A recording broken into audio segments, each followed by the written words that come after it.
Okay, in this video we're going to focus on the topic of self-regulation. And this is basically everything about how is it that we end up controlling and directing our thoughts and emotions and behaviors in order to pursue particular goals. And typically we're talking about kind of long-term goals that we have here. So we know that these self-regulatory behaviors can be both triggered by the environment and also things that we consciously do. So an example of just something triggered by the environment is if you see a sign that says do not press it, we would be automatically kind of inhibited and wouldn't press that button. But a lot of the self-regulation we think of is this kind of conscious intervention, so to control our behavior in a way that's going to align with particular goals that we pursue. So if you imagine that you're in a queue for some fast food and you've got a long-term goal to be healthy, or you're on a diet, then you might decide to intervene and leave that queue because you realize that buying that fast food is inconsistent with it. More examples might be going to the library when you're trying to write an assignment, or at least going to a quiet space that you know you're not going to be distracted, or getting up early to go to the gym, or going to the dentist for a checkup. So we've got something that in the short term is not necessarily going to be a particularly pleasant experience, but in the long term for oral health, it's a positive thing. And all of these behaviors that we're doing are motivated by these consequences that they entail.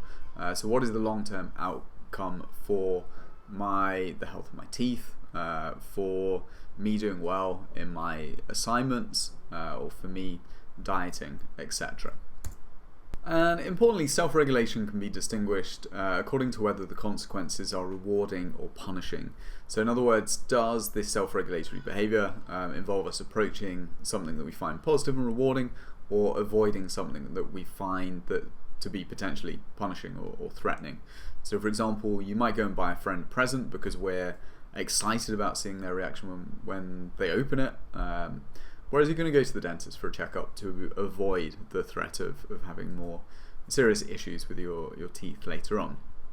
And we know that these different self-regulatory behaviors to approach rewarding stimuli and avoid possible threats are mediated by distinct neural systems associated with approach and avoidance.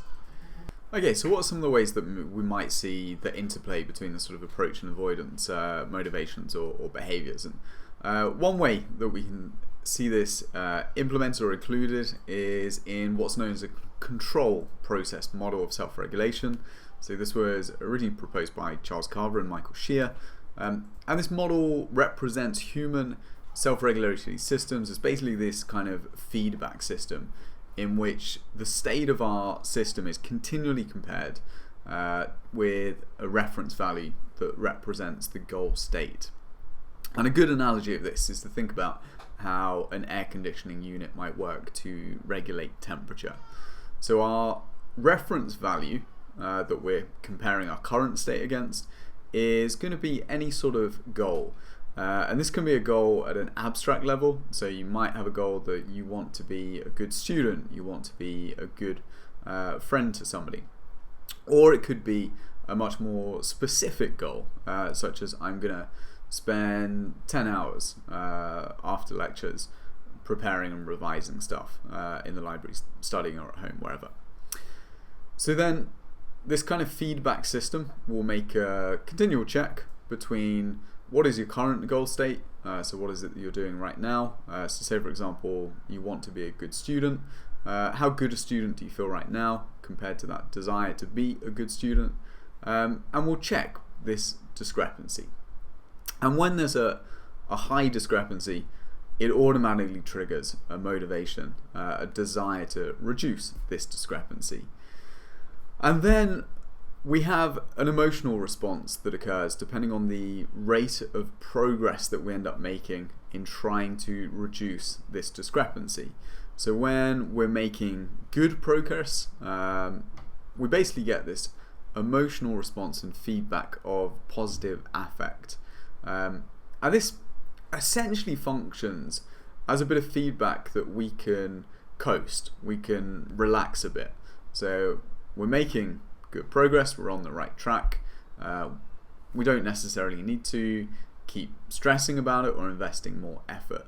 So if your goal is to be a good student and you feel like you're doing well, then we feel good and we continue with what we're doing. Alternatively, if we feel like the progress that we're making towards that goal we have isn't sufficient, then they would argue that we feel negative affect, so some negative emotional state, and that this negative emotional state serves a function of basically kind of kick-starting us into action and triggering a greater response, a kind of greater investment of effort in order to improve the rate at which we reduce this discrepancy between our current and our goal state. So we can see the influence of both approach and avoidance motivational systems in what's known as a control process model of self-regulation. So this was first put forward by Charles Carver and Michael Shear, and represents human self-regulatory systems as basically being this sort of feedback system in which the state of the system is continually checked or compared against a reference value, which represents or reflects our desired goal state. So if you think of a reference value would just be any goal, so either at an abstract level, for example, you want to be a good student, you want to be a good friend to your peers, or it could be a much more specific goal, such as I want to spend this amount of time after my lectures studying, etc. So in this control process model, Carver and Shear argued that what it is we're doing is constantly making a check for the discrepancy between that goal state that you desire, so I want to study 5 hours after each lecture, versus what is the current behavior, what was the current state that you're doing. So maybe you're studying 2 hours after the lectures. And then they would argue that when we notice a discrepancy in our behavior and the goal, we're motivated to try and reduce this discrepancy. And the central part of this feedback system is what emotional state does it lead to depending on the progress that we're making towards that goal. So when we're trying to reduce any discrepancy and we feel like we're making good progress, so we're getting better, this leads to positive affect, so we feel good about ourselves. And this then has a kind of knock-on effect of actually calling for a reduction in our levels of effort. So we tend to what can be described as coasting a bit. In contrast, if we feel like we're not approaching our goals as quickly as we'd like to, we're not reducing this discrepancy, then we start to get a bit agitated, we get a bit anxious, and we experience negative affect. And generally the idea is that this is serving a function, so this negative affect is triggering us to realize that things aren't going well here. What we really need to do is kind of redouble our efforts to stay on top of stuff and focus. And one of the ways you can think of this is almost like the analogy of an air conditioning unit. So if you imagine you've got an air conditioner that you set to a specific goal state, so you want the temperature in your room to be 20 degrees Celsius, the air conditioning unit is constantly checking what is the current temperature in the room versus that goal to be at 20. And if it's quite hot in the room, it's 26, 27, the air conditioner is cranked up, it's pumping out air, cold air. Whereas when you've hit that target point, or you're kind of there, then it reduces the amount of effort that it's putting in. Now this analogy fails a little bit because the important thing is the rate at which it's reducing this discrepancy, but I think it gives you some of the picture. Now, in another theory that focuses on discrepancies, Tori Higgins built on the work from others proposing that humans, and this is an idea that dates all the way back to sort of Freudian perspectives, is that we possess mental representations of not just who our current self-concept is, but we also represent future possible selves.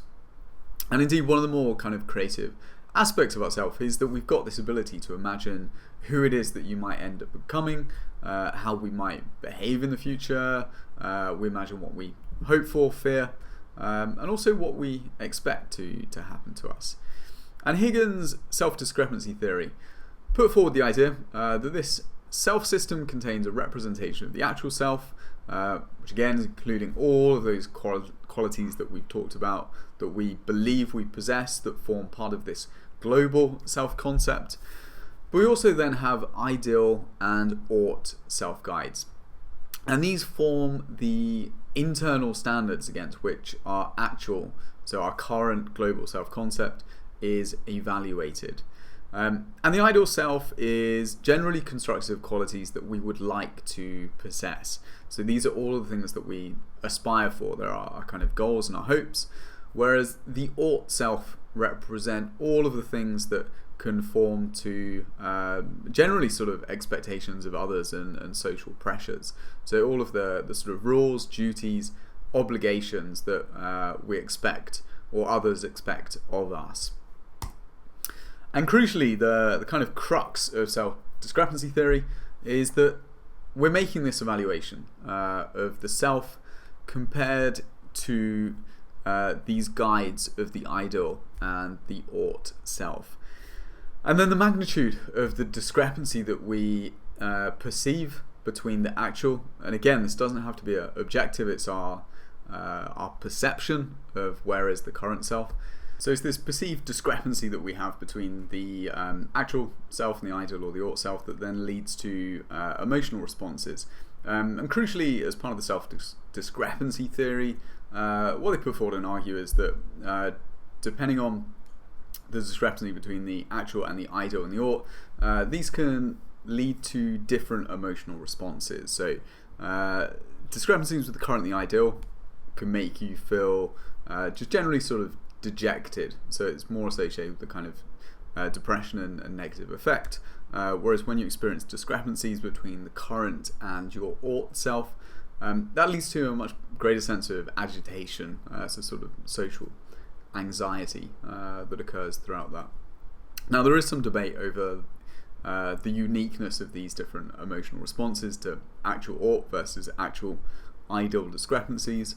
So I think the most important thing that I want you just to take home from this is that we have possible selves, and how far away we feel from them leads to some form of negative affect.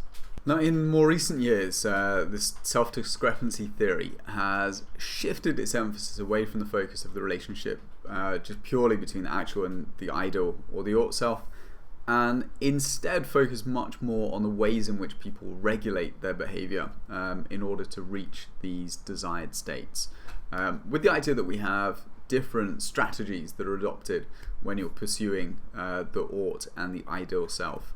So specifically, Tory Higgins argued that pursuing an ideal self involves self-regulation that is designed to bring about positive, valued outcomes is associated with what he termed a promotion focus.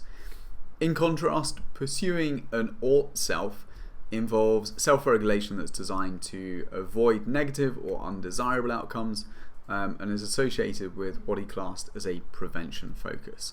So essentially what we're talking about here is you've got two different systems or strategic approaches that you can take that are responsible for the regulation of positive and negative outcomes. And importantly, through developmental trajectories and particularly the way that you are treated as a child, so whether your parents and caregivers as you're growing up, if they spend most of the time punishing and reproaching you for undesired behaviours, then you're much more likely to grow up to develop focusing on approaching the ought self. Compared to if you have parents or caregivers that nurture and encourage you to achieve, they're much more likely to develop to be much more promotion focused. So basically we develop individual differences in the degree to which we have stable preferences for either a kind of promotion or a prevention focus.